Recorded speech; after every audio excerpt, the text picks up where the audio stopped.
They look at a model in a magazine, they look at a movie star in a movie and think, I want to have that body, I want to look like that. Oh, I'm not as beautiful as her, I'm not as skinny as her. So that is toxic. That is not the right standard of beauty. Got few body shaming comments like "Mya mara katai deng, mya hari mahatai deng," things like that. Good girls don't make history. Bold girls do. So I think it's your choice. How you make decisions will create your life again. Crazy misconceptions like you have to sleep with pilots to get the job done. I'm like, it was crazy to hear even those things those days. It's quite a while ago. We should be able to get paid for the work we do, not based on our gender, right? Women should come to authority, more representation of female, female representation of leadership, where like people have authority, more female representation in the parliament. These changes should happen.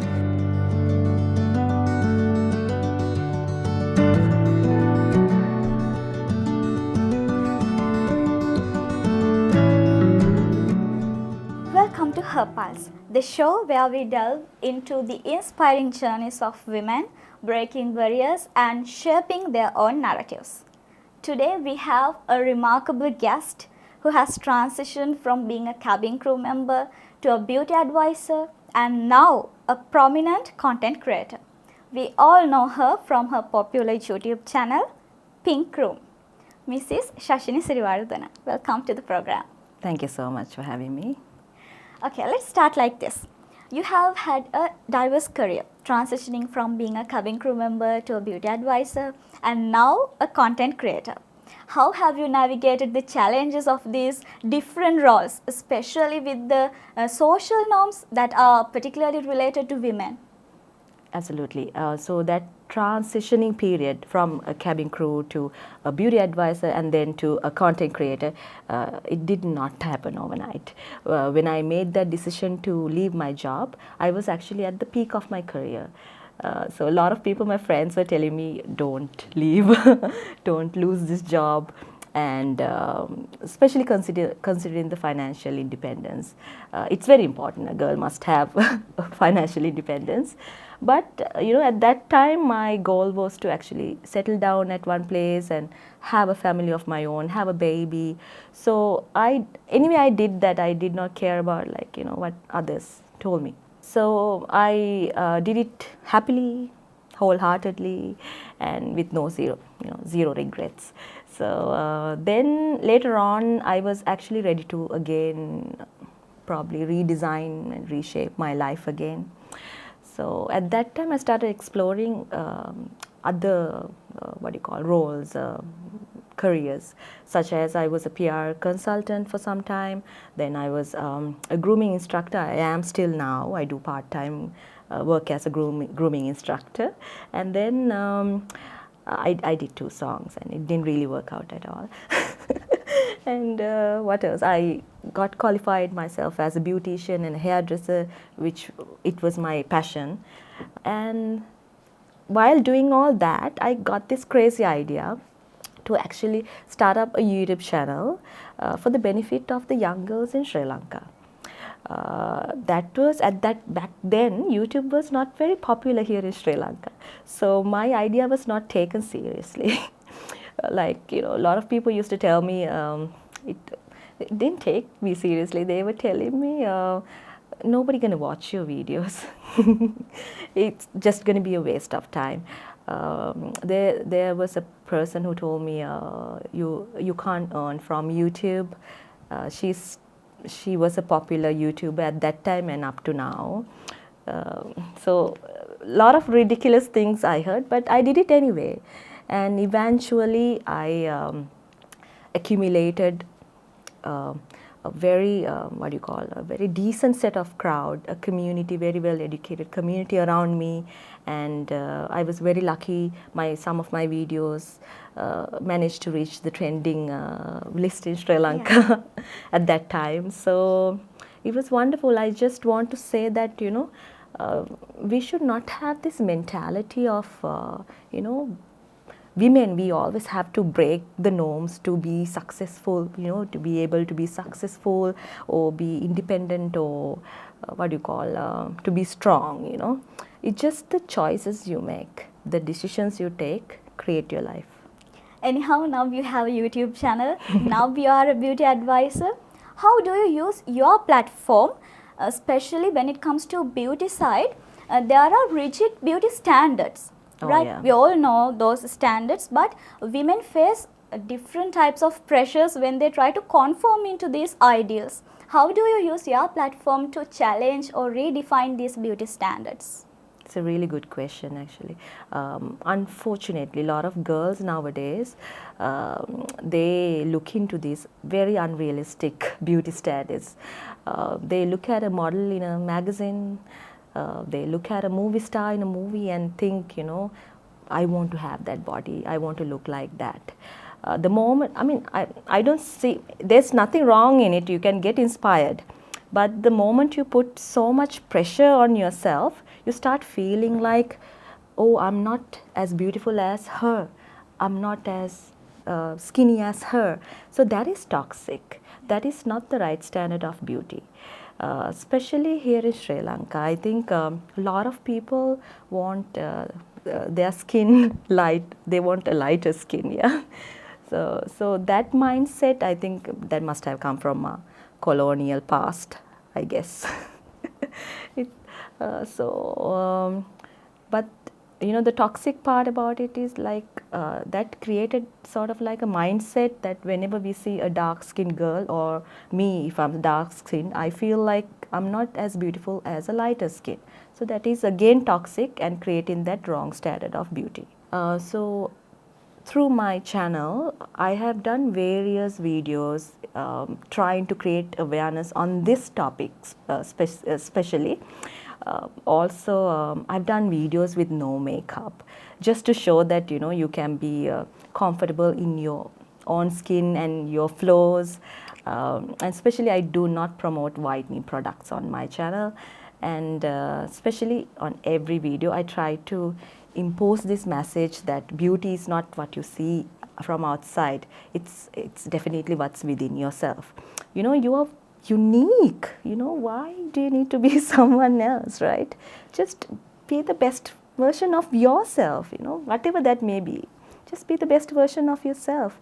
I think for me, that's the definition of beautiful. You have worked under different industries, right? So how do you see your role when it comes to women empowerment in the terms of body positivity, and especially these gender stereotypes, breaking these gender stereotypes?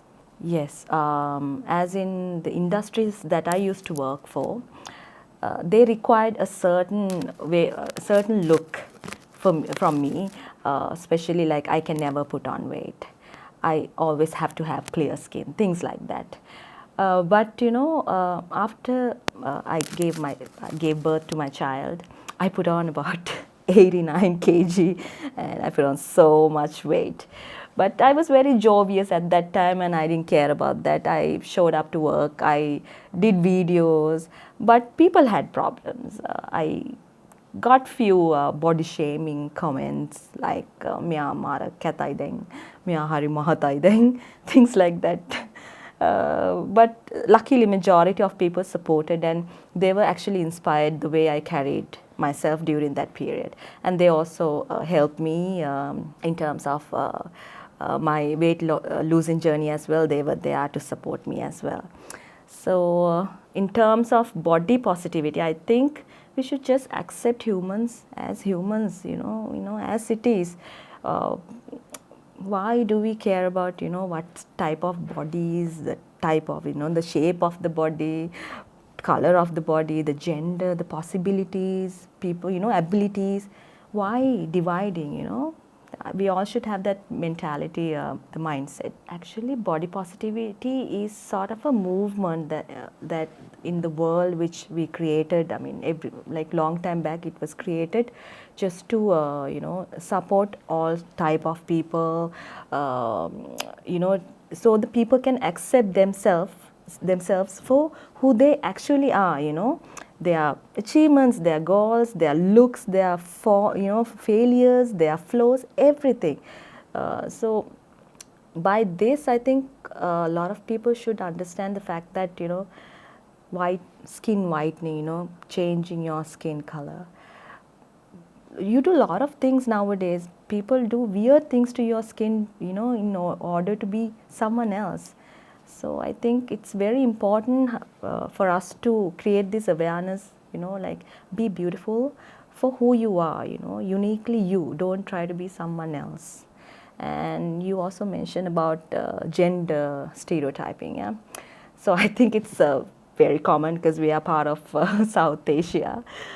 We always get this thing: women should walk in a certain way, wear certain dresses.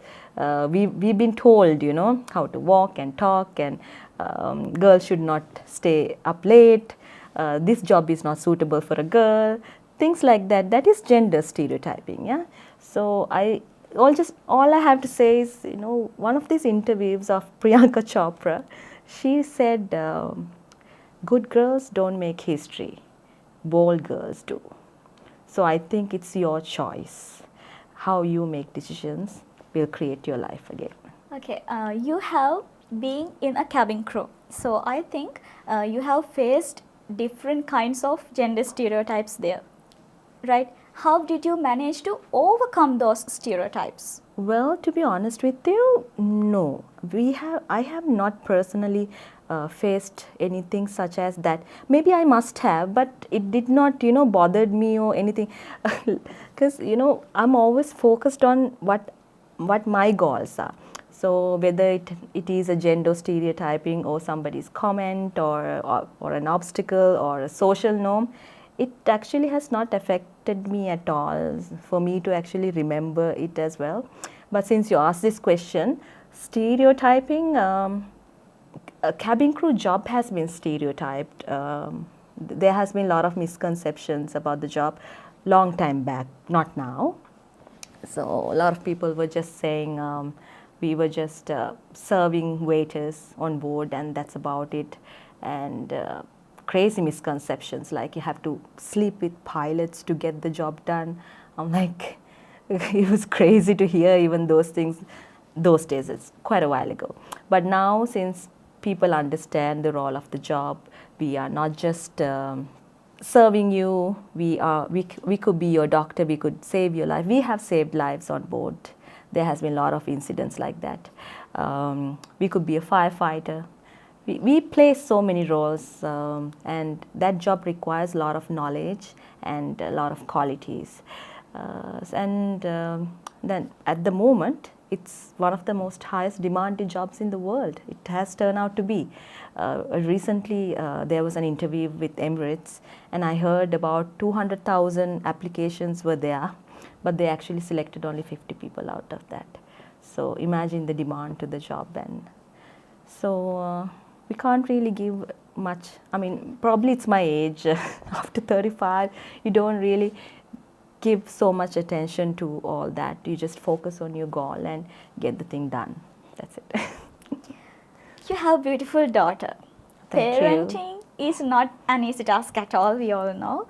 So how you manage to balance all these roles, like being a mom and a working woman, and what advice do you have to give to those women who are juggling with these two roles? A very good question. It's actually, it's never easy. I must say, I think we all, working moms, should accept the fact that we can't be 100% good at both roles. We can try balance work and life as much as we can. But our biological clock and our career clock does not align together. Sometimes your family needs you more. Sometimes your work requires your attention and time more. So that depends. So the moment you realize that and the moment you accept that you can't be perfect in both roles, you feel less stressed. And all you have to do is, just do the best you can do. And also not to forget to take care of yourself. Love yourself a little bit more and give yourself some me time. So then you can actually go back to your family and take care of them even better and do your work even better.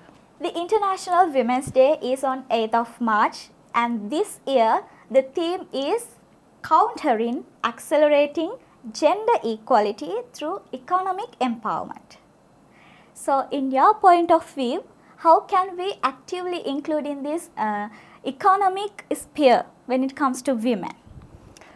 I think I was quite surprised to see the numbers that we are as women. I mean, women, we are 50% of the population from the world. But when it comes to workforce, especially in Sri Lanka, it's only 33%. Correct me if I'm wrong, but as far as my knowledge, it was just 33% of women who were contributing to the workforce. So I think there are a few things the government and the society can contribute to this. One thing is increasing access to education and training for women. That is very crucial. The next thing is reducing gender-based pay gap. I was surprised to see that actually it is happening. We should be able to get paid for the work we do, not based on our gender, right? So the next thing is implementing some policies to support mothers who are working.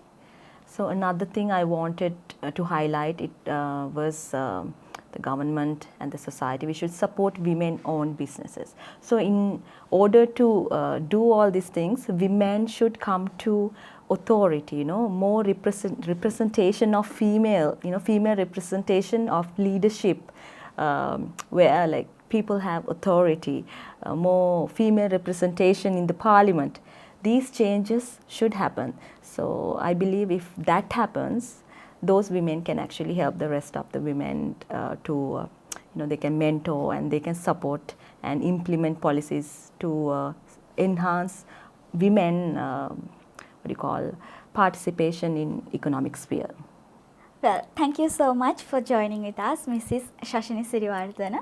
So today is our first episode of Her Pulse, and let's meet from our next episode. Thank you so much.